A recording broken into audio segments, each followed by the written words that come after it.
Good evening, my friends. It's that time again for another episode of Let Me Tell You a Story. I'm Bavali Bernstein. I appreciate you tuning in tonight. Thank you so much. Back to the storytelling tonight. That's right. Tonight on episode 69 of Let Me Tell You a Story, I'll be introducing Diane Cameron Eland. Now, Diane has been on my show before, some of her works has, but tonight I'll be introducing Following a Dream.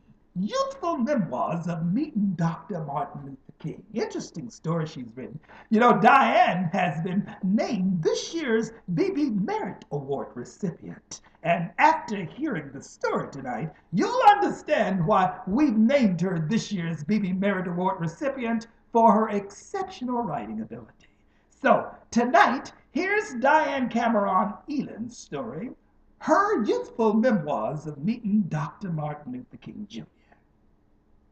These are my personal recollections of Dr. King as he spoke in Soldiers Field in Chicago in 1966. Now, I'm not sure what prompted my normally overprotected mother to allow me to travel by bus to downtown Chicago, 45 minutes from my house with Valerie, my best friend next door. Perhaps she was spiritually moved to loosen her grip of protectiveness long enough to allow me the opportunity to take communion in the life of the icon of peace. Already his message of "Let Freedom Ring" was working on my behalf. It was 1966, and city after city in the United States, black folks were embroiled in some level of resistance for the inequalities of justice. The fires of racial tempers were fanned by countless years and too many examples of mistreatment of people of color. Bird, baby, bird became a dinner conversation and by any means necessary was as significant in our communities as the Gettysburg Address. In the midst of this keynote of change came an olive branch. Again, city after city, a new mythology of answering anger emerged. Through controversial, it took its place at the table along with Nat Turner, Garvey, Malcolm, and others. Black folks discussed, rejected, and modified this offering, but many people embraced it. I recall the time my parents were discussing civil rights in the living room, outlining a plethora of injustice suffered by black folks in the push for freedom. Any time the name Martin Luther King was mentioned, it invoked lengthy, spirited conversation. It was in that dialogue that I heard about Martin Luther King. It was during that moment I learned he was coming to town and made up my mind when he did come, I'd go to see him. Back then, I was too young to understand the historical significance of the piece of the prophetic inference of the moment. I will never forget being in Chicago's Soldier Field that afternoon, vividly as though it was yesterday. I remember the crowd following him and Valerie and me following him in the crowd. The sun's rays blanketed over Soldiers Field, especially resting on the man Martin Luther King, as if it knew it was shining on black royalty. Like a golden umbrella, it rained majestically on the man who would go down in history, whether you agreed with his ideology or not, as the father of civil rights movement, and no one since him has been as celebrated or controversial. His nonviolent approach to social change was a new creed, especially in this turn the other cheek philosophy, because it came at a time when most of us already had bruises on both cheeks. There are myriads of factors influences the choices, decisions, and paths we take. Wisdom is the level of forbearing we parlay into the principles we are guided by. Fate is the path by which we are led to violent or deliberate prompting on our own. Whether I ended up in Soldiers Field because of youthful foresight and wisdom, or delivered there by divine fate, I was keenly aware that whoever Martin Luther King was, 50,000 others was just as moved by him. The stadium at Chicago Soldier Field was bursting with the hopeful, the anxious, the brave, the militant, the tired, and the curious. Years later, I still perceive the excitement and awe that surrounded King. I remember his aides attended to him with such reverence and respect. He was following his dream, the crowd was following him, and I followed him and the crowd. He was a true soldier for certain in Soldiers Field that day. King, a proponent of peace. Martin, a disciple of Gandhi.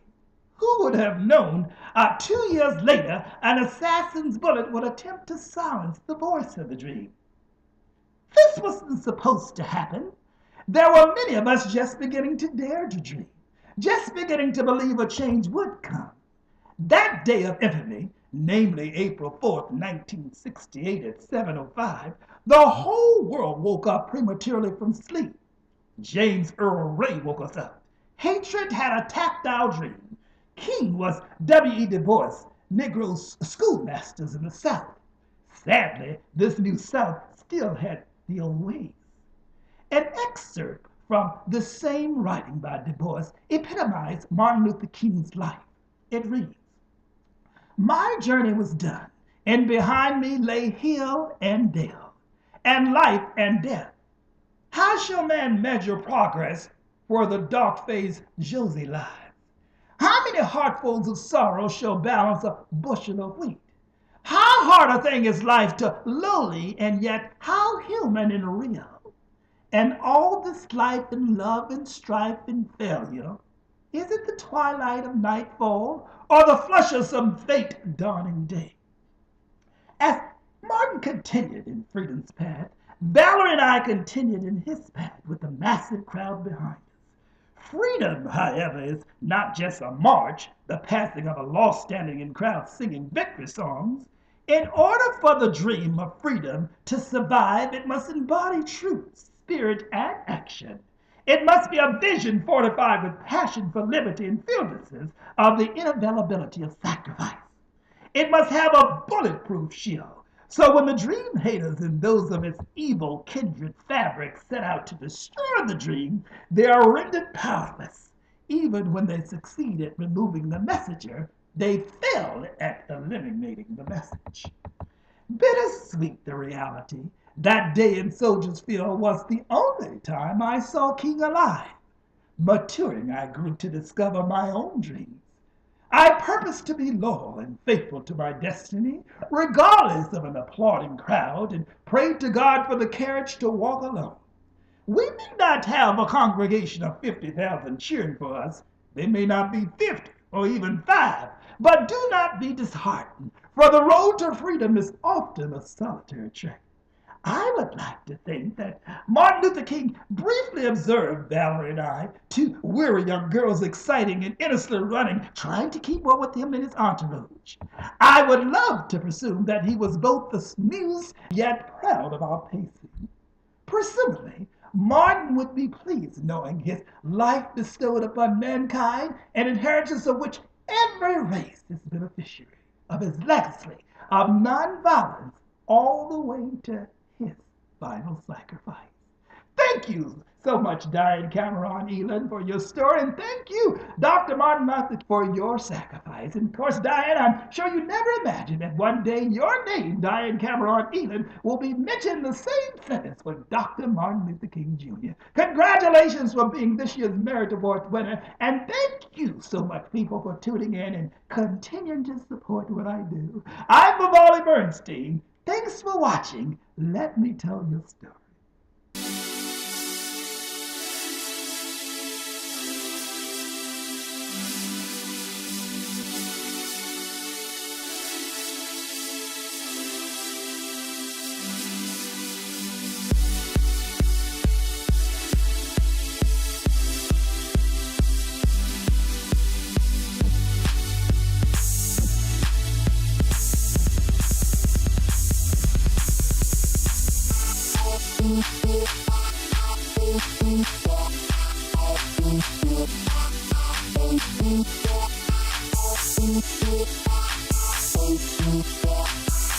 Thank you.